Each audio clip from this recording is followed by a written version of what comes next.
রামিসার ব্যাপারেও 24 ঘন্টার ভিতরে আসামি গ্রেফতার হয়েছে এবং তার রামিসার যে প্রধান আসামি দর্শক তার নাম সম্ভবত সোহেল রানা, তার স্ত্রী সহ তাদেরকে গ্রেফতার করা হয়েছে। 164 স্টেটমেন্ট দিয়েছে, জবানবন্দি দিয়েছে মূল আসামি। আমরা এইটুকু অ্যাসিওরেন্স দিতে পারি, আমাদের পক্ষ থেকে সংক্ষিপ্ত সময়ের ভিতরে সুষ্ঠু তদন্ত করে চার্জশিট দাখিল করা হবে।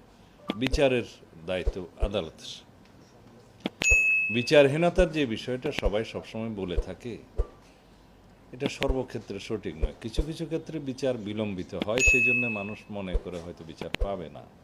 কিন্তু এই জাতীয় ক্রাইমগুলো আমি ইন্টারিম গভর্নমেন্টের সময়ও দেখেছি, আমি তাদেরকে কৃতিত্ব দিতে চাই। সেই সময়েও এই জাতীয় কয়েকটা ঘটনা হলে হেনিয়াস ক্রাইমের সংক্ষিপ্ত সময়ের ভিতরে আইনি ব্যবস্থা, বিচারিক ব্যবস্থা তারা গ্রহণ করেছে। এই ক্ষেত্রেও আমি এইটুকু অ্যাসিওরেন্স দিতে পারি যে সম্ভাব্য সংক্ষিপ্ত সময়ের ভিতরে একটা দৃষ্টান্তমূলক বিচার সম্পন্ন হবে। সাজার কথা তো আমি বলতে পারবো না,